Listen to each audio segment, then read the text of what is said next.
This time I am going to explain a movie called Hippopotamus, released in 2018. Spoiler is in the way. A wounded young lady slowly gaining back her consciousness in what appears to be a completely white room. The moment she opens her eyes, she panics and tries to get up, but is not able to do so. It turns out her legs are wounded, covered in bandages. As the woman analyzes her surroundings, a sinister male voice appears, telling her she overslept. The guy introduces himself as Thomas Allcroft, her kidnapper. He explains to the lady that he plans to keep her captive until she falls in love with him, and proceeds to inform the woman her name, Ruby Watts, along with other private details from her life, like where she's from and where she's gone to university. He even tells her about her parents' professions and how he knows she's afraid of the dark. Ruby really doesn't have any memory of how she ended up in Thomas's care, nor does she remember her life previous to her kidnapping. Crying, she asks Thomas what has he done to her, alluding to the wounds on her knees. Thomas tells her he severed her ligaments and instructs her to keep from moving if she ever wants to walk again. He also informs her that he did not touch her personal belongings,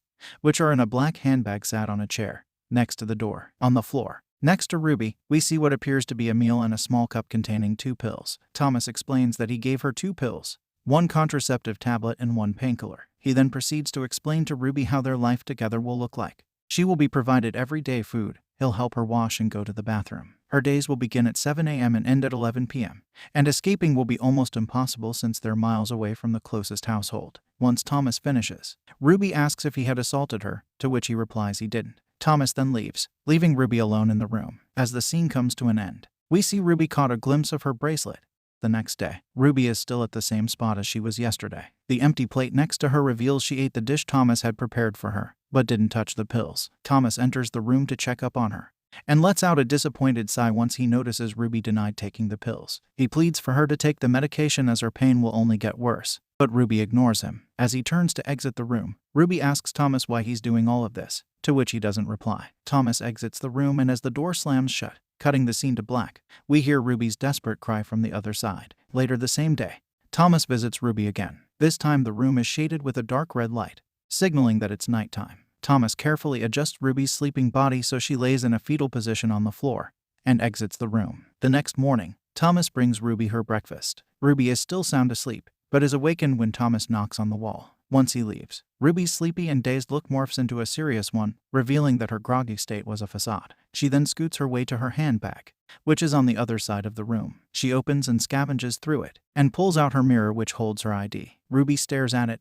puzzled. After she noticed a shadow from a tiny window, she hurriedly puts her belongings back in her bag, but a small plastic bag escapes and rolls away. Ruby scoots back to her usual spot and notices the ball. She reaches to get it and manages to hide it in her pocket before Thomas enters the room. Thomas brings her a tray of food and inspects her face. He notices she is in pain and says she should have told him. He reaches for his pocket and pulls out a pill bottle. He urges Ruby to take a higher dose, and she complies. He hand feeds her the pills and leaves. Later, we see what seems to be a woman floating in dark water. It turns out that it was a fragment of Ruby's dream. She wakes up distressed and tries to get up, but stops as a sharp pain runs through her legs. Thomas is already in the room, sitting in a chair close to Ruby. Ruby asks him who he is and what has he done to her. Thomas calmly says the same thing he said to her the first time she saw him in the room, that his name is Thomas Allcroft, and that he plans to keep her captive until she falls in love with him. He repeats the same information he knows about her. Ruby asks what has he done to her legs. Thomas explains it was a necessary procedure to limit her chances of running away,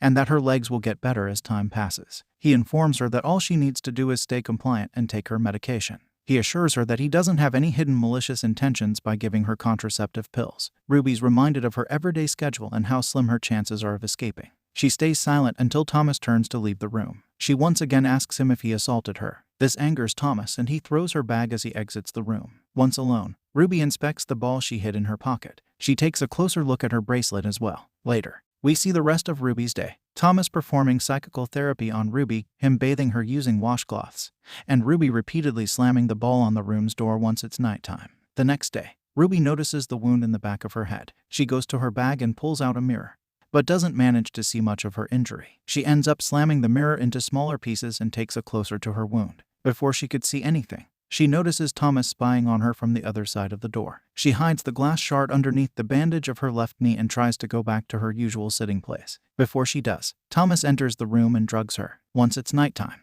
Thomas plays an audio that is aimed to discourage Ruby from moving and escaping. He proceeds to clean and rearrange the room and ends up falling asleep on the chair. His phone alarm wakes him up. He turns the discouraging audio off and sits Ruby in an upward position, and leaves. We then see a series of days Thomas and Ruby spend together, which consisted of Thomas bringing Ruby food and helping her with her hygiene, and Ruby spending most of her nights playing catch with her ball. One morning, Ruby is seen fondling with the sink's pipes. The mess she made doesn't appear to bother Thomas when he enters to bring her breakfast. While he investigates what she did, Ruby asks if she could ask him a question. She asks him what would happen if she doesn't fall in love with him, and will she stay captive forever if she doesn't. She goes on to joke about what Thomas did to her legs. Thomas asks her what can he give to her, which confuses Ruby. Thomas says she's obviously feeling better, due to the fact she's even joking about her situation. Thomas states that she must be getting bored, and offers to bring her something in order to make her stay more tolerable. Ruby thinks for a second and asks Thomas to bring her a pillow and a blanket, and a book to pass the time. Thomas complies, then asks her about the two drawings on the wall, one of a chair and one of a brain, done in pencil. She says they're pretty. Thomas compliments her by saying she looks better and asks her to repeat what she wanted to be brought to her, and she does. The next day, Ruby is seen on a mattress, with a pillow beside her. Thomas enters and gives her a book. After she flips through it, she states she read it before. Ruby gets overwhelmed since that book is the only thing she remembers before her life in captivity. Thomas explains to Ruby that she could get back some of her memories if they're triggered by certain triggers, which gives her a glimmer of hope. Thomas offers to help her regain her memory, and she thanks him. Later, when Thomas brings her food, he asks Ruby if there is anything she wants. She says she wants a red bush tea, and he instantly brings it to her. After smelling it, Ruby awakens a memory. She smiles and questions Thomas whether he knew she was going to pick this specific tea. He smiles and tells her that it's the only thing she drinks. Ruby asks him how does he know all the information about her, to which he replies he did his research. Later in the day, Ruby is seen examining her book. She stumbles to a page filled with apparently meaningless letters, but as she puts the mirror piece she hid earlier on the letters, she ends up seeing some of the letters spell out "Don't trust him" in the mirror. Thomas carefully enters the room seconds later with a table. It turns out Thomas wanted them to have dinner together, which they do. Thomas asks Ruby about the book, and Ruby praises it, especially its ending. Thomas smiles and attempts to take Ruby's hand in his, but Ruby pulls away. Thomas asks Ruby what is wrong. Although hesitant at first, Ruby asks Thomas how many others were held captive before her. Thomas denies her allegations, but Ruby is set on uncovering the truth. She proceeds to accuse Thomas of stalking, enslaving, assaulting, and murdering young women like her. Before she can go on, Thomas bangs his fist on the table, which startles her. He wipes clean the blood on his arm and once again denies her allegations. Ruby claims she doesn't want Thomas having done this before to someone else, as she believes what they have is special. Thomas swears there is no one else and leaves the room. The second Thomas leaves, Ruby's scared expressions disappears, revealing to the audience that she was just pretending. The next day, we see Thomas informing Ruby her legs are healing but they need more time. When he leaves, Ruby unwraps the bandages from her legs and inspects her injury. It seems as if no cuts were made on her legs. She manages to get up and goes to the door. When she touches the doorknob, she unlocks another memory, which is of a man and Ruby in front of her front door. Ruby gives up on attempting to open the door and goes back to her bed. As she is reading the obscure message in her book, she accidentally smears the ink the message was writing with. After she smells the ink that stained her hand, a new memory is unlocked, this time of herself hiding something behind a brick in the room. Ruby removes the brick and a dozen matches fall out, revealing that the obscure messages were written using the matches. Later, Thomas and Ruby are having dinner. Ruby asks for a candle to set up a romantic mood. Once Thomas brings it to her and lights it up using a match, he proceeds to tell her that they should start over, and Ruby agrees. Ruby then tells Thomas about the recurring dream she's been having, of her sinking deep underwater. As she tells the details of her dream, her hand inches closer to the match. She tells Thomas her dreams end when a hand reaches out to save her. By the end of her story, her hand is on the match, but Thomas has his hand holding hers. Ruby fakes a cough and brings her hand to her chest, successfully taking the match without Thomas noticing. In the next scene, we see how Ruby's days are going. She's scribbling in her book, exercising her legs, and practicing how to use her broken mirror part as a weapon. While Thomas is helping her to walk again, she's pretending her legs aren't in great condition. At the end of the scene, we notice Ruby wrote "play along" in her book. The next morning, Ruby is seen doing push-ups. She rushes to her bed once she hears Thomas approaching her room. To avoid suspicion, she pretends to read her book. Thomas suggests he should help her to exercise her legs before dinner, to which she agrees. As Thomas helps Ruby to walk, she once again acts as if her legs are wounded. After they manage to get to the other side of the room, Thomas congratulates her on her progress and states that if they continue this way, they may have dinner upstairs. In the evening, Thomas and Ruby are having dinner again. Thomas proclaims that this is a very special meal and urges Ruby to taste it. After she takes a bite, Ruby unlocks another memory, this one being of her and Thomas having dinner at a restaurant. They seem to be on a date and are comfortable with each other. Thomas then asks Ruby to close her eyes and proceeds to put on a necklace he bought for her. He kisses her on her forehead. We then cut back to the present. Ruby is in shock and asks Thomas whether they were together before. Thomas nods his head and tells Ruby that the meal she vividly remembers was their anniversary meal. Ruby tearfully smiles at him. At night, Ruby is seen brushing her teeth. As she admired the 2 drawings Thomas put on the walls, she notices RW written on one of the corners of the drawing. In the morning, Ruby sees someone in a boat whilst looking through a small window from her room. Later, she and Thomas are discussing her book. Thomas mentioned how inseparable Ruby was from her book. He starts reminiscing of their memories together. As he tells his story, the scene cuts to Ruby drawing, surrounded by numerous crayon drawings. Thomas is sound asleep on her bed. When she made sure he was out cold, Ruby quietly makes her way to the door. Before she opens it, Thomas says it's cold outside, thus she needs a coat. Instead of opening the door, she reaches down to pick up her ball as Thomas slowly awakens. The scene ends with Ruby saying she can't sleep. The next scene opens with Ruby sleeping in bed and Thomas covering her with a blanket, which triggers another memory of what seems to be her and Thomas being intimate. The next day, Thomas dances with Ruby, which triggers another memory. The memory is of Ruby and Thomas dancing at a party while Thomas is proclaiming his love for her. Ruby tells him she feels the same way and the 2 kiss. After experiencing the memory, Ruby tells Thomas she now fully believes they were together. Later, Thomas explains how the remote control which controls the whole room's electronics works. He puts up some music, and Ruby starts dancing for him. The 2 laugh and kiss.